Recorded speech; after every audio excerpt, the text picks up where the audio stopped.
Start with the cable all the way up to the top and attach a handle to the attachment. You're going to step away. Grab it with both hands to get into position. Whatever hand has the handle, that same foot will be back. You're going to be in a split stance with a slight lean forward. Once you get into position, this is going to be a single arm chest press, and we're going to be going in a decline position, so you're going to be pressing downward. But if you press too down with your wrists or your hands, you're going to have that cable machine really rub into you. So make sure that you're not trying to crank your hand too low, you're just pressing in a downward position. Here in this side view, you can see a little bit better that you're just pressing downward away from you, but you're not creaking that wrist too far below your elbow.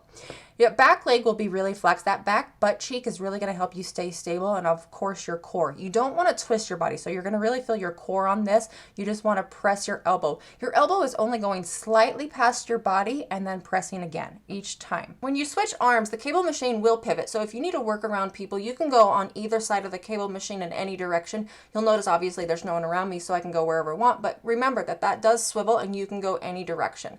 Keeping your core tight, pressing away without twisting your body, and keeping your legs flexed so that you're not falling backwards or to the left and right.